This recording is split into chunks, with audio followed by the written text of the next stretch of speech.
ಇನ್ನೂ ನಿನಗೆ ಗೊತ್ತಾಗ್ಲಿಲ್ವಾ? ಇವನನ್ನು ಯಾವಾಗ ಸಾಯಿಸಬೇಕು ಅಂತ ನಾನು ಡಿಸೈಡ್ ಮಾಡಿ.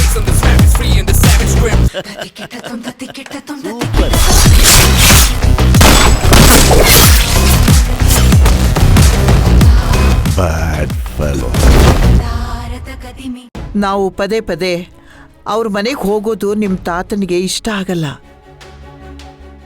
ಸೂರ್ಯ ವಂಶದವರಿಗೆ ಸಮಾಧಾನ ಹೇಳೋದಕ್ಕೆ ಯಾರೂ ಇಲ್ಲ ಅನ್ಕೋಬೇಡ. ಇಡೀ ರಾಂಪುರನೇ ಅವ್ರ ನೆಮ್ಮದಿಗಾಗಿ ದೇವ್ರ ಹತ್ರ ಬೇಡ್ಕೋತಿರ್ತಾರೆ. ನೀನ್ ಇದನ್ನೆಲ್ಲ ಯೋಚನೆ ಬಿಟ್ಟು ಹೋಗಿ ತಿಂಡಿ ತಿನ್ನು.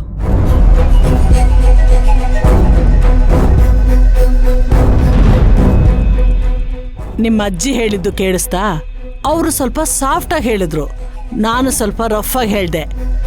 ಆದ್ರೆ ವಿಷಯ ಒಂದೇ, ನೀನೇನ್ ಚಿಕ್ಕ ಮಗು ಅಲ್ಲ, ಯೋಚನೆ ಮಾಡೋ ಶಕ್ತಿ ಇದೆ. ಬಾ ತಿಂಡಿ ತಿನ್ನುವಂತೆ.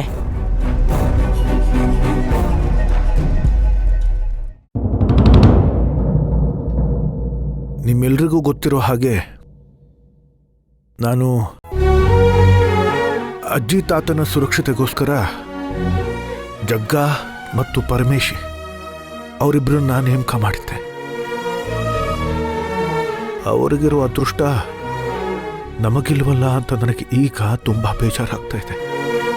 ಯಾಕಂತಂದರೆ ಅಜ್ಜಿ ಕೊನೆ ಕ್ಷಣಗಳಲ್ಲಿ ಅವಳ ಜೊತೆ ಇದ್ದದ್ದು ಅವರೇ.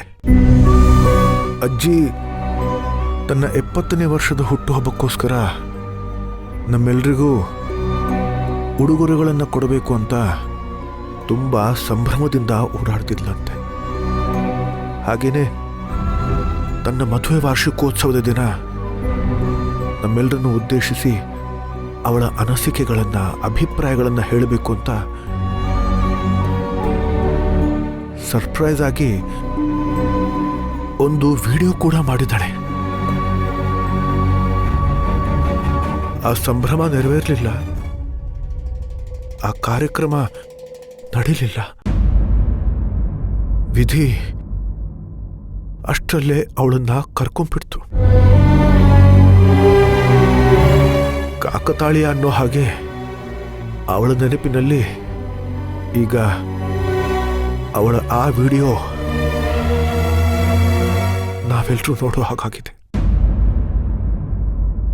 ಈಗ ನಮ್ಮೆಲ್ಲರ ಮುಂದೆ ಅವಳ ಸಂಭ್ರಮದ ಕೊನೆ ಕ್ಷಣಗಳು, ಕೊನೆ ಮಾತುಗಳು.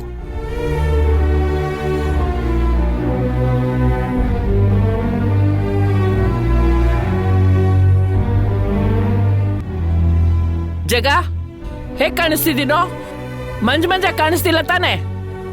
ಇಲ್ಲ ಅಮ್ಮವ್ರೆ. ಸರಿ, ನೀನ್ ಹೊರಡು, ನಾನ್ ಮಾತಾಡ್ತೀನಿ.